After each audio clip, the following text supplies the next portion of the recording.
Hello, everybody. Adam Biggleson here. And Substack time. Yes, Adam's Insights. It's been a while. And I appreciate those of you guys that are following me and patiently awaiting for me to publish more Substack articles. I have quite a few. Part of it is just being able to keep up with myself while we're still running the university and the academy and all these other things. But today, the idea, just because something worked for you, just because something helped, does not mean it's the answer. And it's interesting to me, why do people think that because something helped them, everyone should do it? All right, this is something I've seen over and over. One of the biggest mistakes I see in health is people turning a sample size of one into a universal law. It worked for me, it's going to work for everybody. Just because fasting helped you doesn't mean everyone should fast. Just because going vegan helped you doesn't mean everyone should stop eating meat. Just because a supplement helped you doesn't mean everyone is deficient in the same thing or it's going to help everybody. So the reality is something works for us and we're excited. We live our lives and we have our health and wellness mysteries and we try things and something happens and things change and we get excited. And then what do? We tell all our friends, right? And then we start believing we've discovered the answer. This helped me becomes this is healthy, then everyone should do it.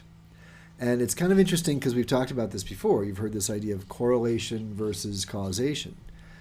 Did fasting help? Or did you stop eating junk food?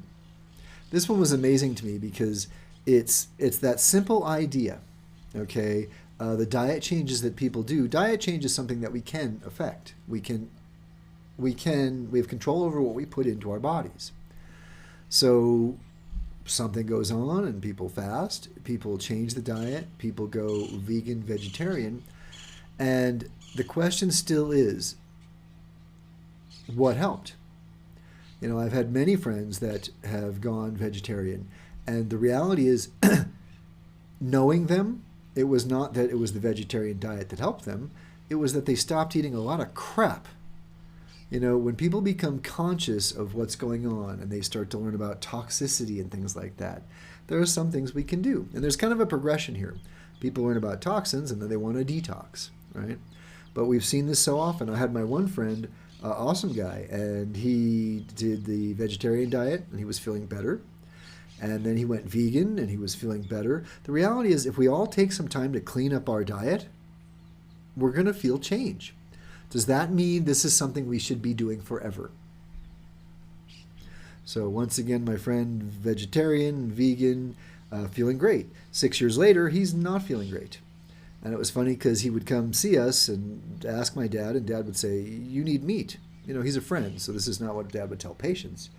But he would say, you need animal protein. And a year later, he'd come back, and Dad would say, I told you already. And then a year later, and eventually Dad said, stop asking me. All right? And this guy changed his diet again, reintroduced meat, and he is the picture of health. He's a mixed martial arts instructor. It's pretty amazing. So did this diet change help him? In a moment, yes. Does that mean it was something he should have done forever? No. All right? So it's just an interesting pattern. All right? Did you stop eating processed garbage? Did you stop eating all that crap, the microwave stuff, all that stuff? Okay? And then it's funny, nobody says, I stopped eating donuts and soda and felt better, right? They say, a 7-day fast changed my life. So the dramatic story gets the attention. And the fasting thing is interesting too because I hear this all the time. Do I fast? No.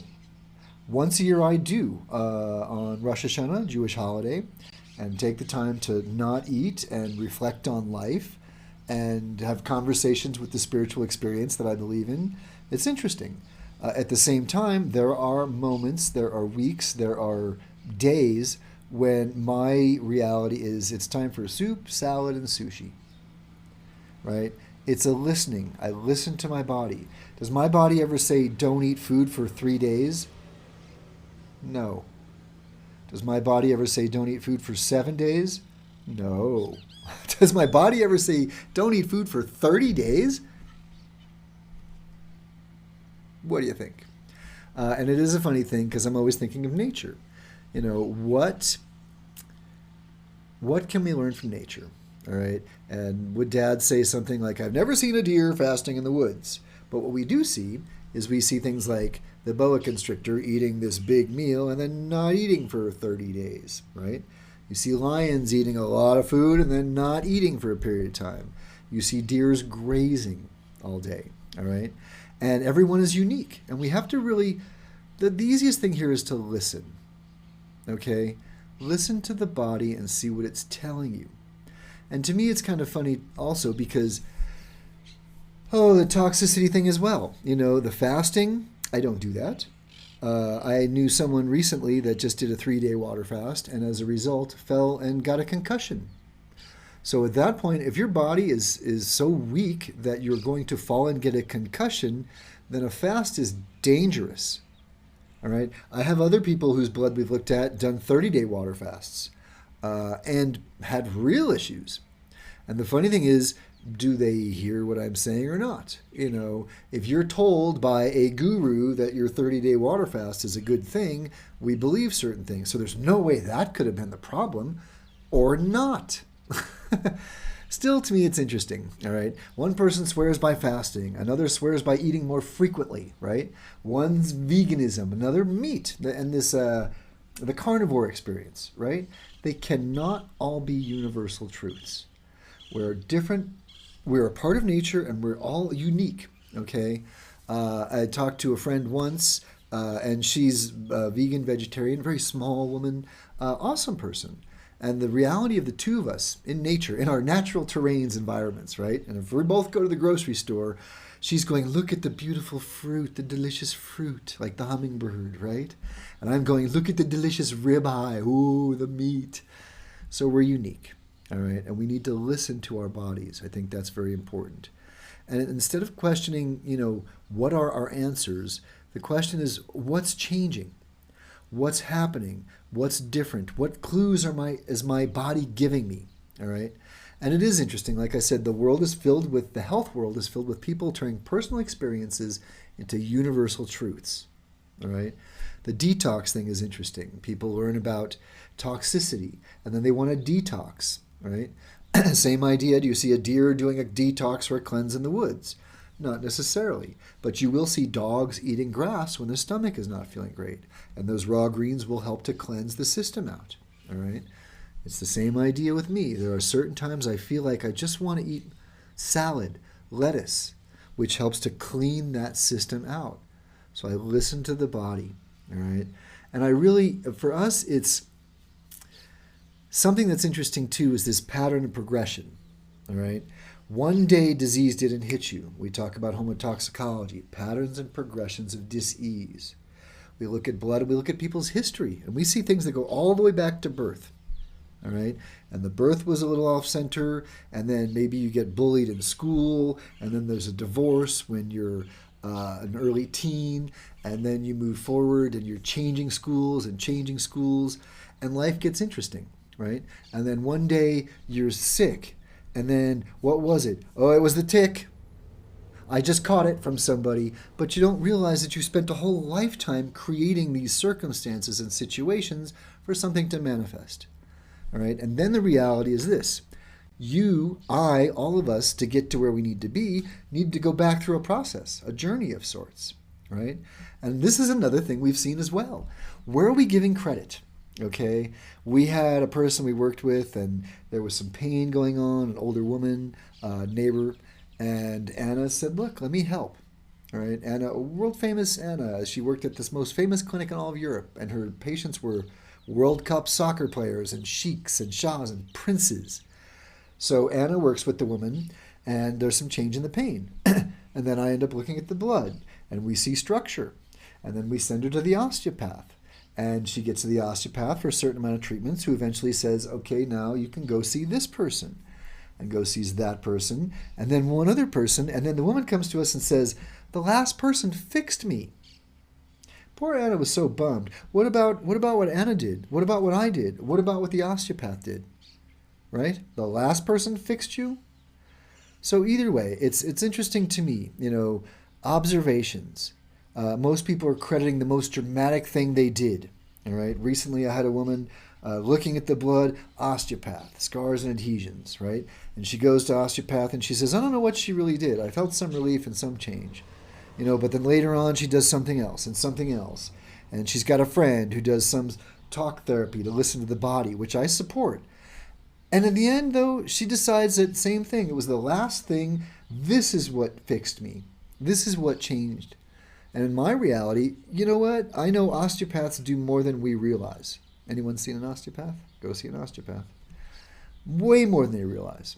And the funny thing is, even this, too. I saw someone recently, and they came across one of these bracelets, an energetic bracelet, and we looked at the son's blood, and we got him to the osteopath and did other things like that, and then puts on a bracelet, and the bracelet fixed him. Come on. All right? So at this point, I think, why am I putting this one together? Just because something helped you doesn't mean it's the answer. Settle down. This is the title of my new book I've been working on. All right? Experience can teach you something without teaching you everything. Important. We get excited. We have pieces to the puzzle, and that's fine. All right? So in the end, I think what's really important is observing. Observation. Okay, when you're willing to admit that our experience may be real without assuming it's universal, is important. Observe yourself. This is what we do. We observe people. When Dad worked with people, he had mirrors in the office and saw how they walked. He would greet them in the waiting room and he would shake their hand to feel if they were, sweaty or not, sympathetic or parasympathetic. Observe yourself and take into account all that we've been through and all that we were going through. All right? And it's just interesting to me that many people leave conventional medicine only to find a different set of experts and a different set of protocols to follow. All right? Everyone is unique. There is no protocol for you except the protocol for you. So, with all that being said, what are your thoughts on that one? Kind of curious. Ideally, you guys are observing and appreciating the journey. When your friends are excited because something worked for them, say, wow, that's great. I'll try that and we'll see what happens maybe. Or I tried that and it didn't work for me. And it just is interesting. I don't want to burst people's bubbles, but once again, just because it worked for you doesn't mean it's going to work for me. All right? With that being said, joy does work for all of us. 10 minutes of joy every day. We tell everyone this is your homework, right? It's you've earned it, you deserve it, and it's good for your health. So with that being said, hasta luego. See you guys.